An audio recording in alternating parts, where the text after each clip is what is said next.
Half the Truth. Chapter 10. The Journalist. Una says it on a Tuesday, in the dark stairwell, with Cole's shadows drawn around us like curtains and the building sleeping 3 floors below. Who is Leo Farid? The question lands differently than I expect. A blade, slid cleanly between the ribs of everything we've been assuming. We've spent 2 weeks talking about what we can do, about the thread, about the partition on the server and the monitoring script and Danny and Dunn. We've been so focused on ourselves and the dangers circling us that we've never stopped to ask the most basic question about the man at the center of the mystery. We know he's the headmaster. We know he has an encrypted archive. We know he's afraid of something. We know Thea reads him as genuine. But we don't know who he was before this school.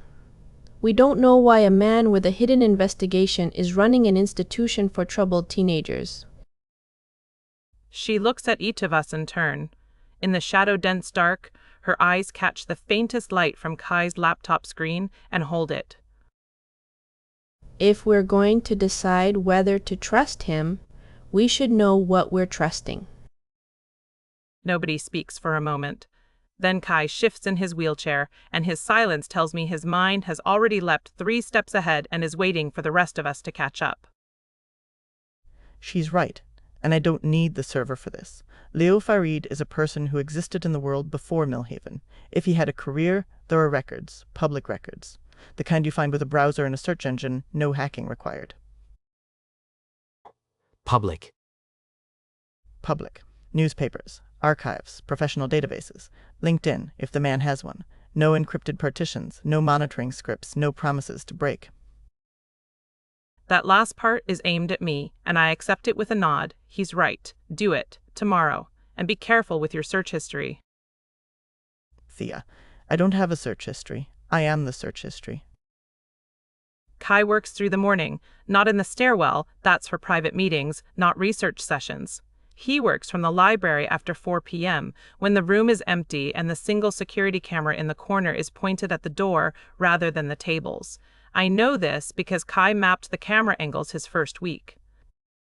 I sit across from him at the library table, pretending to read while he pretends to type. The pretending is for anyone who might walk in. What's actually happening is that Kai's mind is into the network, filaments moving through public databases and newspaper archives and professional registries, pulling threads.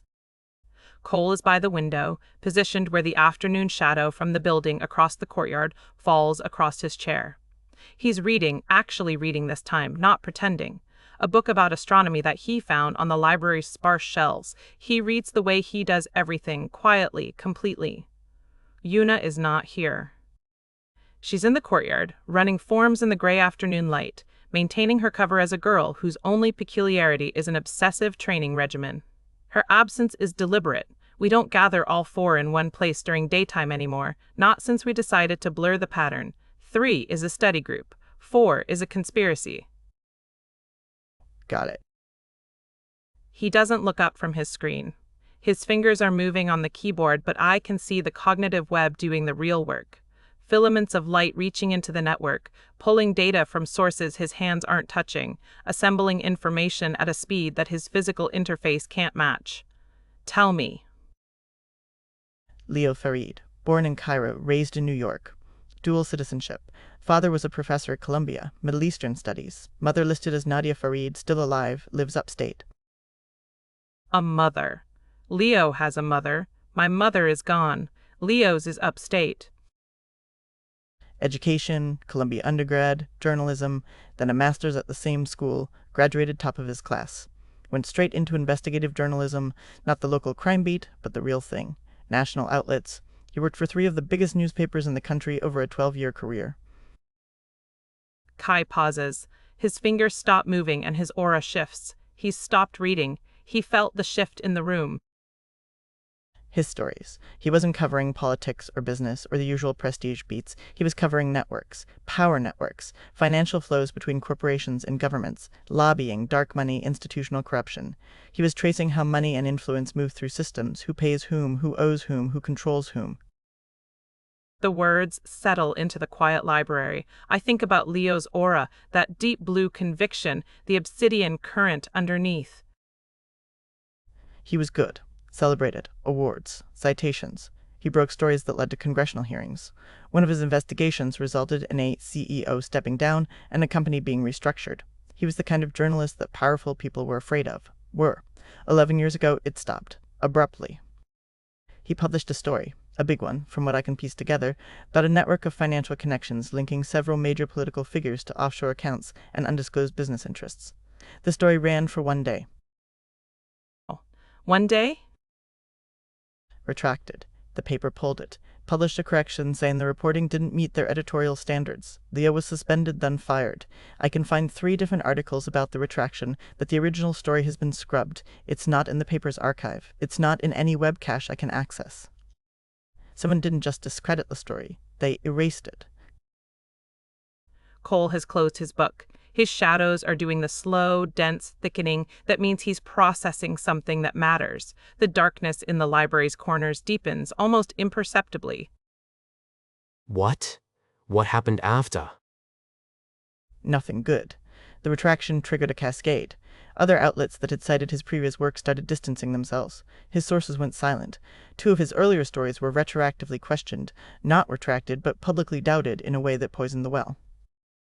Within 6 months, Leo Farid went from one of the most respected investigative journalists in the country to persona non grata. Nobody would publish him. Nobody would hire him. His professional reputation was systematically demolished. Kai says this with the flat precision of someone reading data, but his aura tells a different story. The warmth that defines his emotional baseline has heated into something sharper. His mother. The walls covered in connections. The doctors who called it paranoid delusion. Then what? 2 years of nothing. No publications, no public appearances, no professional activity. He disappeared. Then he resurfaces, here. Headmaster of Millhaven Academy for Challenged Youth, a school nobody's heard of, for kids nobody's looking for, in a building that used to be a hospital. He didn't stop. We all look at him. He's standing now, the astronomy book forgotten on the windowsill, his body framed by the shadow of the building across the courtyard.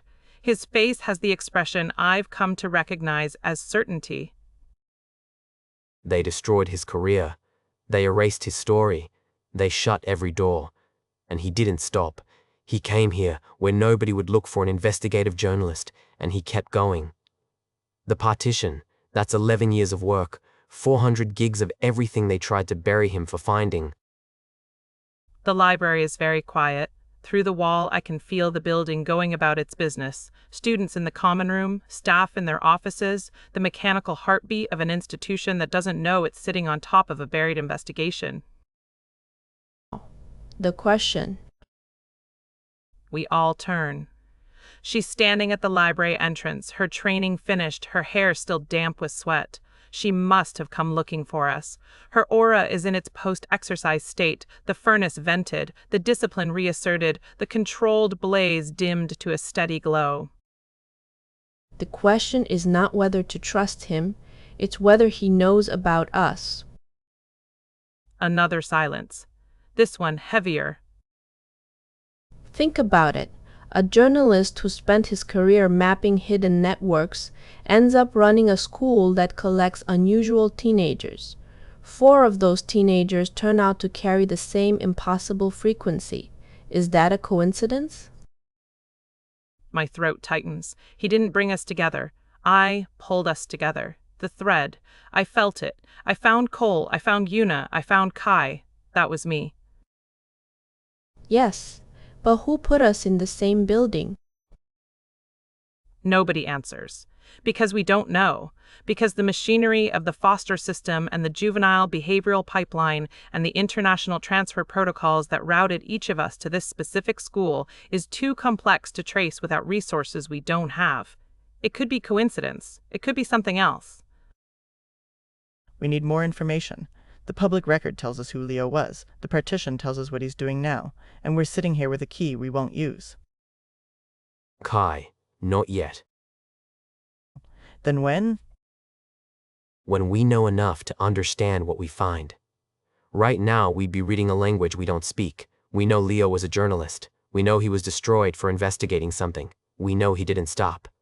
That's the frame. When we open the partition, we need the frame to make sense of the picture. I look at Cole with something I can't name. He's right.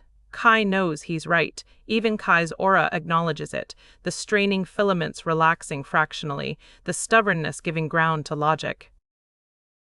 Fine. We build the frame. But soon, Cole. Whatever Leo found 11 years ago was big enough that powerful people erased it, and he's still digging, which means it's still there. And the longer we sit on this, the more time everyone else has to figure out that 4 weird kids in a dark stairwell are asking the same questions. Soon. The word hangs in the air between promise and threat. The server room at Millhaven Academy is Ken Lennon's favorite place in the world, and he's aware of how sad that sounds. It's not sad to him. The room is small, 8 feet by 10, originally a supply closet converted with the addition of a rack-mounted server, a UPS battery backup, a wall-mounted fan that sounds like a small aircraft, and a chair that Ken liberated from a dumpster behind a furniture store and considers the best acquisition of his professional career. The room is cool, dim, and hums with the particular frequency of electronics doing their job. It smells like ozone and old carpet. Ken loves it the way some people love gardens or workshops or the corner of a bar where nobody bothers them. Morning, Margaret. Margaret doesn't respond, because Margaret is a Dell PowerEdge T440 running Windows Server 2019, but Ken has found over years of working alone with machines that naming them and speaking to them improves his troubleshooting instincts. Margaret is the main server. Her backup, a smaller unit tucked beneath the rack, is Shirley. The router is Gerald, though Ken sometimes calls him Jerry when the firmware acts up. Ken Lennon is 43 years old. He has a degree in computer science from MIT that he has never once mentioned at a job interview because it makes people ask questions he doesn't want to answer, such as, why is someone with a degree from MIT working as an IT administrator at a school for troubled teenagers? The answer, that he is happy here, that the work is simple enough to be satisfying and complex enough to be interesting, that he likes the kids and the quiet and the small kingdom of his server room, is true and not what anyone wants to hear. He also has 1,047 Bitcoin in a hardware wallet and a safety deposit box in a bank in Midtown Manhattan, which at current market prices makes him worth approximately, he checks, because he checks every morning, the way some people check the weather, $68 million, give or take.